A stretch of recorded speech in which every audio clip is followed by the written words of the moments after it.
I built all the Aurora Monster models as a kid, like probably half the people my age.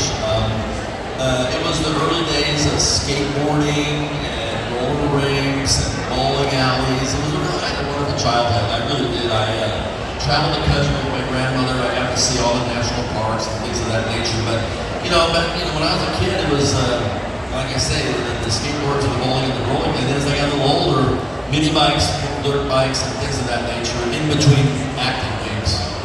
Okay, now I just want to make sure. Can everybody hear us? We're good? Okay. Yes, and in the back, you guys are good? The cheap seats, you guys can hear us? All right, good. All right, great. So now, a lot of kid actors, some are pushed into it, some want to do it on their own. You were interested in doing it. Were your parents supportive of this decision to act? Well, yeah, it was a lot of fun for me. I was never an actor, never took an acting class. I stumbled into it, as I said.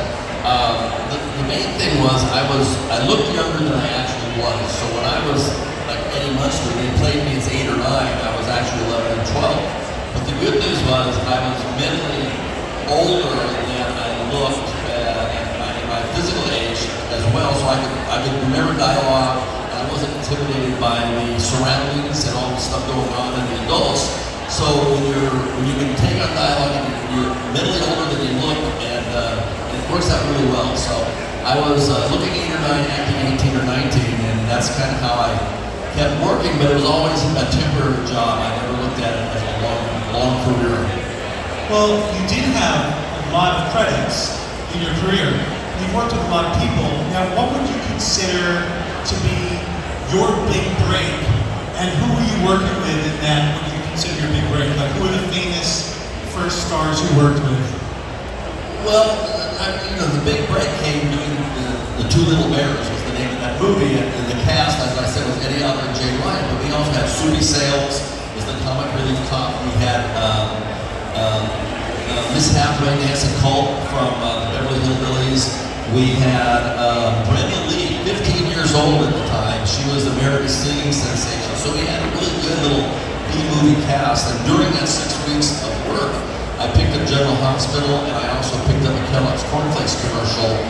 So for someone that had never acted, by the time the movie was over, I actually had a few credits going, and then I wound up going over to the Real McCoys and did the last year of the Real McCoys, did the first half a year of General Hospital, and then a lot of guest starring roles before the Munsters came about. Now, I heard you worked with Judy Garland at some point. Who? Judy Garland? Judy Garland, is that correct? Yeah, there was a movie called A Child Is Waiting, and it was starring Burt Lancaster and Judy Garland. Now, I was impressed with Burt Lancaster because he was like Superman's man and a very, very cool guy. But Judy Garland, after I did the movie, I was more impressed as an adult with her because I always just thought of her as, Dorothy in The Wizard of Oz.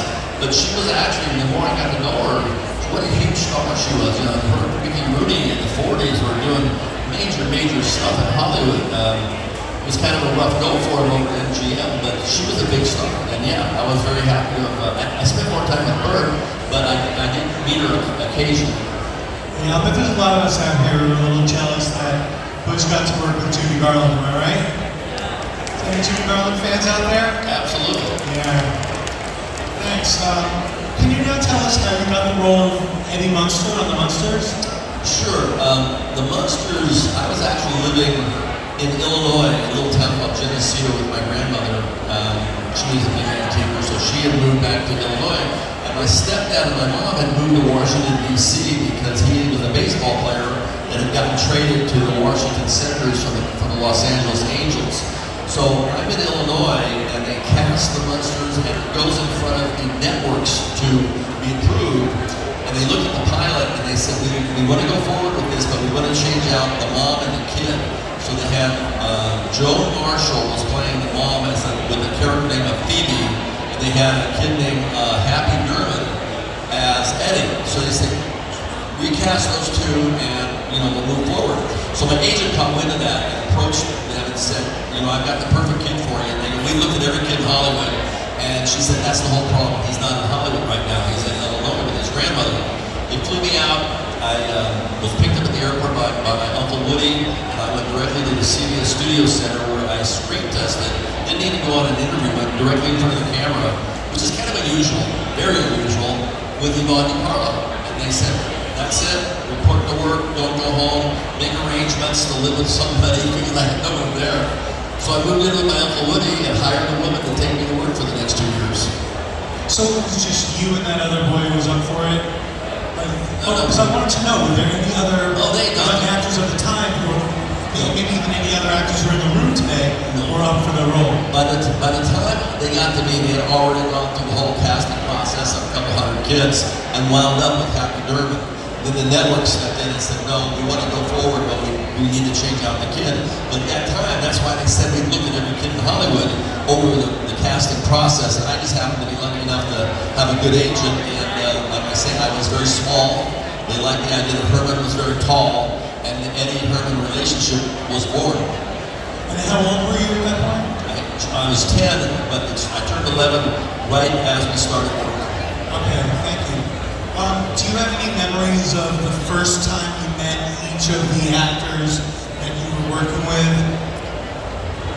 Well, it was interesting because being a fan of Universal Munsters, it was fun to see the offshoot of the monsters that I grew up watching, and then the producers of Leave It to Beaver putting together scripts featuring a friendly family of monsters. It was very weird, but I love the set.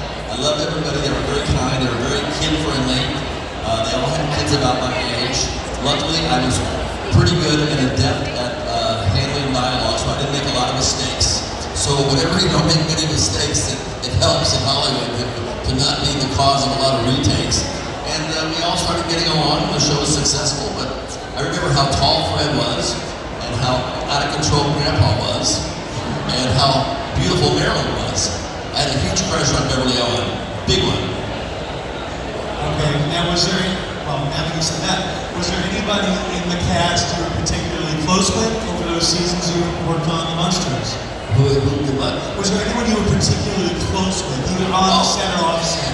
Yeah, well, I learned a lot of acting techniques from Fred when we did our father and son stuff, but he was so busy that he didn't really have a lot of free time. So most of the time that I spent with him was just during our scenes or on Monday or Tuesday when we were working, reading and doing rehearsals. But Al Lewis was the gentleman that spent some time with me and tossed a baseball or a frisbee and, kind of put me under his wing a little bit. So I would say Grandpa and I had the most closest relationship outside of the show. Okay. Now, we know you wore a lot of makeup on the show. And can you tell us about how long you had to sit in the makeup chair the day you were filming? What's interesting about makeup too is that it was about an hour for me and a couple hours for Herman and Fred. But Mike Westmore, if anybody is familiar with makeup people, Mike Westmore did all the makeup for Star Trek: The Next Generation. He won an Oscar for Mask, and he did Raging Bull. But when I got the role of the Munsters, Mike was an apprentice still. He wasn't even a full-on acting. He wasn't a full-on makeup man yet. And he was my first guy. I was his first ward at Universal under his uncle Bud Westmore. So that was pretty cool that me and Mike got to know each other for 2 years. And he went on to become like one of the best makeup men in the planet. So my makeup man. Yeah, now the show was in black and white. And it was in the 60s. But I was wondering, did they do the makeup in full color each time, or did they do it just in black and white? We had a couple issues with the early makeup being pan. They used to call grease paint, and it would crack under the hot lights. Then Max Factor came up with a pliable pan stick that was kind of gray. We were highlighted with, Lily would have green eyeshadow, and Fred would have like blue and green highlights on his face. And we were done much more colorful than you saw, but that was really